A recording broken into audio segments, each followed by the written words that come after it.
To Dad, I can't comprehend that you're not here.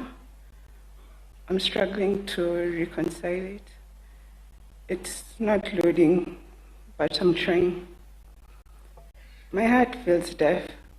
People are apologetic everywhere, but I don't understand why. It's like they see something that we don't. We saw you at Lee a couple of times. You looked like you were sleeping. Sharon, Tim, and I, we sat with you. We waited, and we just watched you. I'd like to go back to a time when we used to run after you after lunchtime so I can get a lift into town. I want to wake up early to find you before you go to work, sitting in the office, drinking black tea, so I can ask for 1K for the week. I want Auntie to tell me to stop wearing your socks. I want to say that I'm sorry where we disappointed you. We had so many things that we had wanted you to see. We wanted to show you what we could do on our own, so that you could see how far we could go. Can't accept that you won't see them, so we choose to believe that you will. That when these things happen, God will allow you to see. So don't forget about us. We'll wait for you. I know that you're probably busy with the new task that you've been given, and it's much better where you are than it is here. But please make time to visit us, at least on the important days. We'll wait for you every day until we die. I look forward to seeing you again. Until then, stay safe, Dad. Just one more component. To those who didn't know him, our father was a good man at heart. Like all men, he had his shortcomings. He was a man of extremes, extreme generosity, extreme compassion, and extreme grace for his children. And when things went wrong, sometimes they did go wrong in a big way. He was a man of high ideals and high expectations. As children, we looked up to him. As we grew older, we began to understand him. At times we questioned him, but overall we always deeply admired and consistently strove to make him proud. I believe that God sees him in his entirety, his heart, his spirit, his struggles and the burdens that he carried, all of him. God is a great equalizer. I pray that he gives our Father grace and keeps him well. I thank God for the time that we had with our Father and for the Father that he gave us. I want to thank my dad for everything that he did for us. I am who I am because of him. I want to thank my mothers.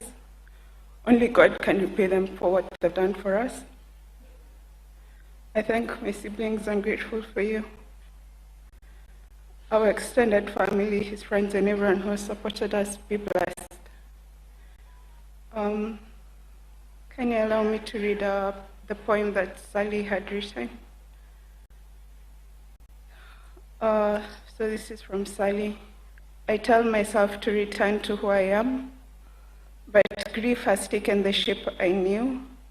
I became myself beside my father, and without him I do not know my edges. Chimamanda Ngozi Adichie writes of bodies hurting in grief, tongues turning bitter, hearts racing beyond control. I feel all of this.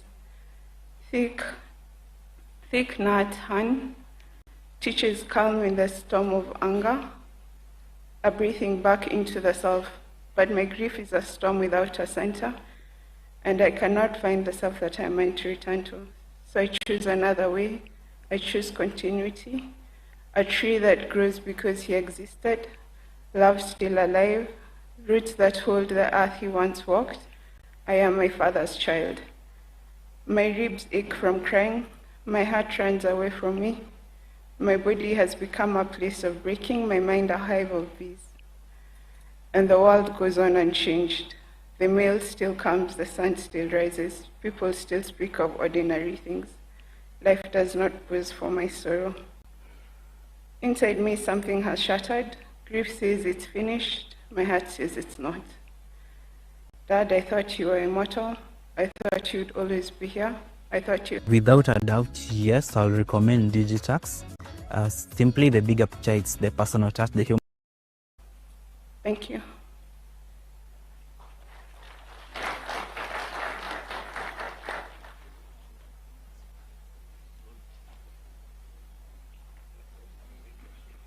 You can wait for her to do the eulogy. You can wait for Sonia to do the eulogy. Can stand with Sonia as she does the eulogy. Good morning, church. My name is Sonia Jirongo. Before my father's untimely passing, he asked that in the event this day come, I read his eulogy. Honorable Cyrus Shahalaka Kwa Jirongo, a life lived to the full. Today we gather not merely to mourn the passing of a man, but to celebrate a life that was lived boldly, fully, and without apology. We gather to honor Honorable Cyrus Shahalaka Kwa Jirongo, scion of the Tiriki, son of Kenya, a father and a brother, a builder, a kingmaker, and a force of nature. Cyrus Jirongo was born on 21st March 1961 in Virembe village, Shamahoho of Tiriki in Hamisi, to the late Paul Jirongo Shahalaka and Selina Ikonanga Jirongo. He was the 11th child in a family of 13, raised in a home grounded in Christian faith, discipline, and enduring belief in hard work. Growing up on the edge of the forest block in Lumakanda, he learned early the values that would define him for life: responsibility, generosity, courage, and a natural instinct to lead. As a boy, watching heavy transit trucks rumble down toward the Karen River Bridge, Cyrus imagined himself on the wheel of those monstrous trucks, in control of power and movement. It was an early sign of a man drawn to scale and possibility. From a young age, it was clear that he was not meant for small things. His ambition was never quiet or concealed. It was bold, visible, and determined.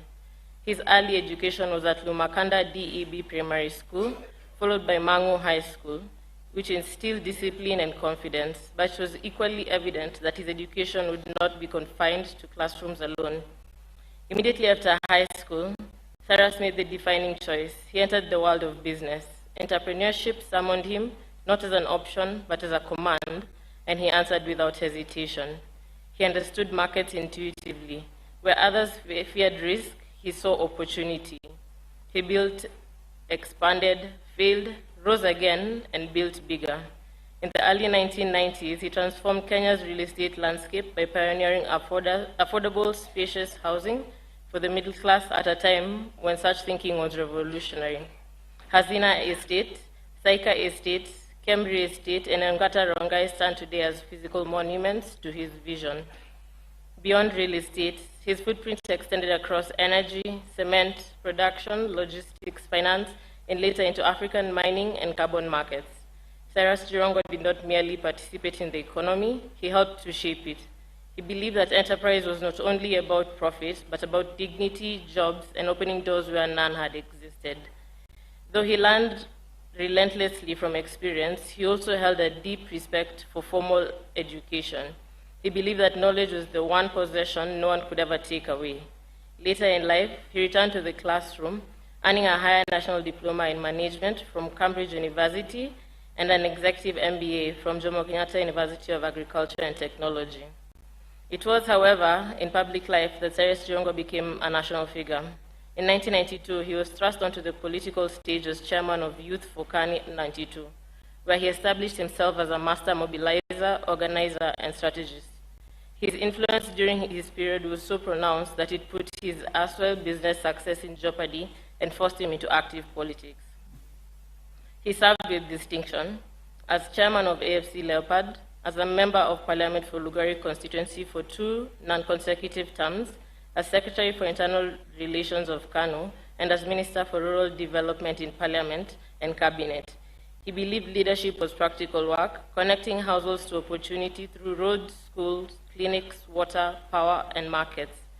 A little story is told about how at the height of the post-2007 election violence, he rode on a black Mamba bicycle persuading his constituents to take in internally displaced persons.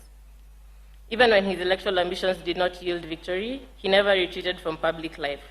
Cyrus Jirongo believed that leadership was not about winning once, but about standing up every time. He founded and led political parties out of deep conviction, believing fiercely in federalism, economic empowerment, and dignity for ordinary Kenyans across the nation. For his service, he was awarded the Order of the Golden Heart of Kenya, EGH, one of the nation's highest honors.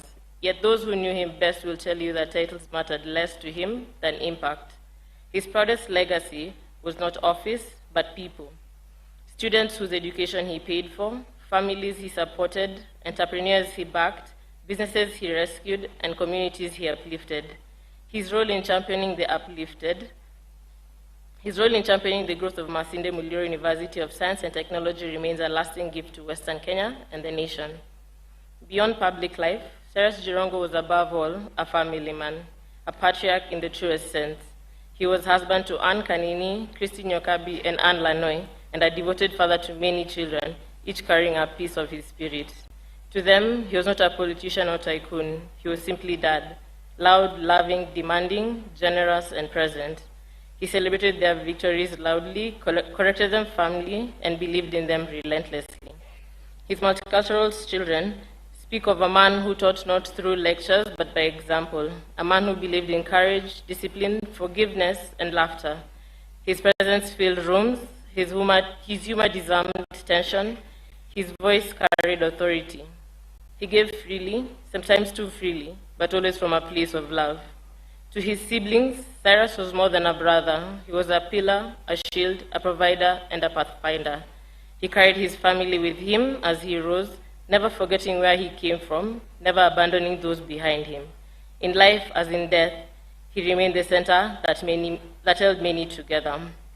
Cyrus Jirongo lived as he was, authentic and unapologetic. He spoke the truth, he took risks, he failed publicly and rose again every time. He believed fiercely in possibility. He loved deeply and gave generously. Today, Kenya has lost a political giant. Western Kenya has lost a son. His family lost a husband, a father, a brother, and a protector. But loss is not the final word on the Cyrus Jirongo story. He leaves behind something stronger than absence: legacy. Legacy in the lives transformed, legacy in the courage passed on, legacy in the children who carry his name and his fire. His voice may be silent, but his impact still speaks. His life was full, his race is run, and his legacy endures.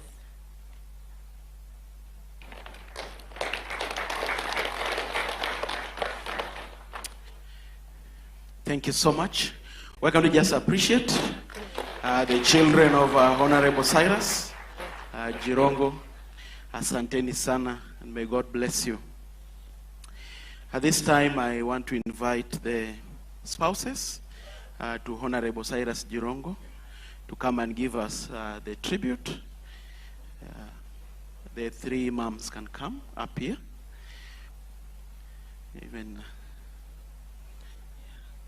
Let's appreciate them as they come. Karibuni.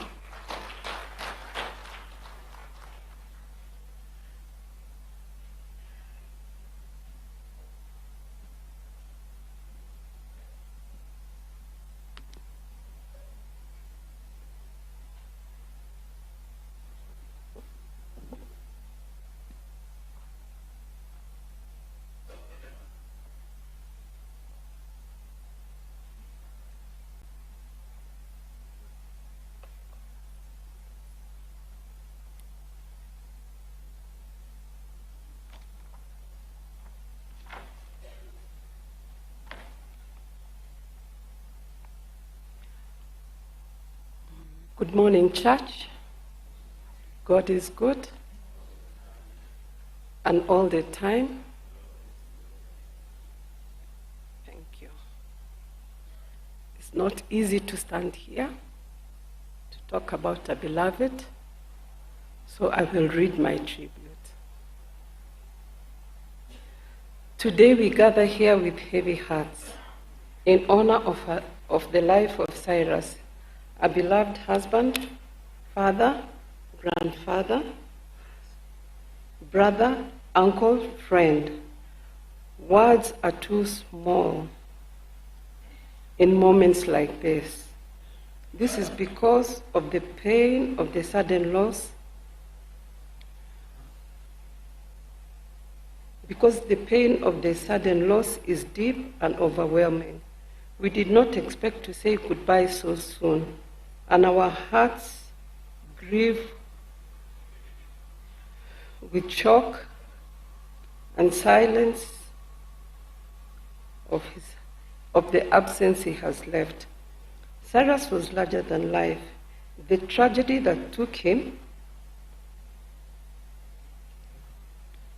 the tragedy that took his life,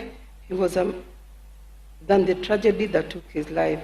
He was a man who loved, who worked hard, who laughed, who dreamed huge, who cared deeply for those around him. To me, he was a loving husband, a protector, a friend, and to the larger family, Cyrus was a source of strength and support to many of us here today. He was dependable, kind, and present when needed. The Bible reminds us in Psalms 34:18, the Lord is close to the brokenhearted and saves those who are crushed in spirit. Today we lean on this truth. God is not distant from this pain. He sees every tear, sees every unanswered question, and holds every shattered heart, especially the hearts of us, his beloved family. We may not understand why this happened, but we trust in God who understands us. Ecclesiastes 3:11 says that God has placed eternity in our hearts. That is why goodbyes hurt so deeply, because love was never meant to end in sudden separation. For those of us left behind, Cyrus's life continues to speak. It speaks through memories, through lessons learned, through love shared, through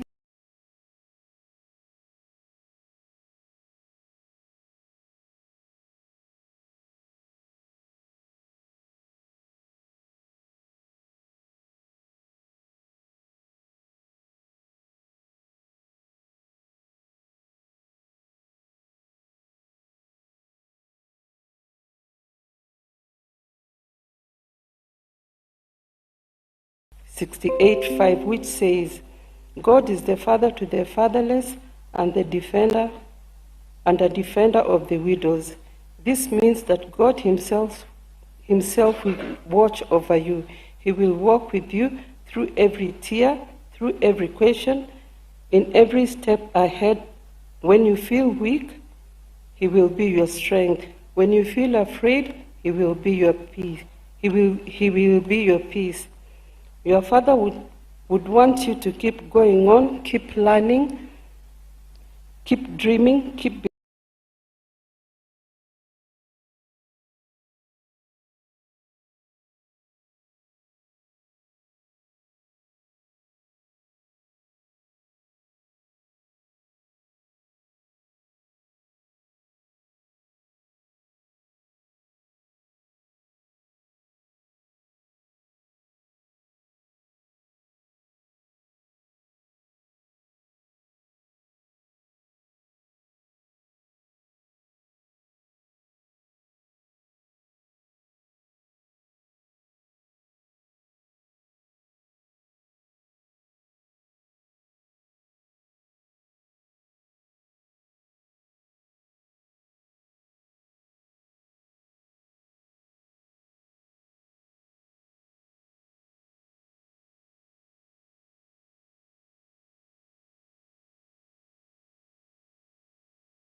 Our state of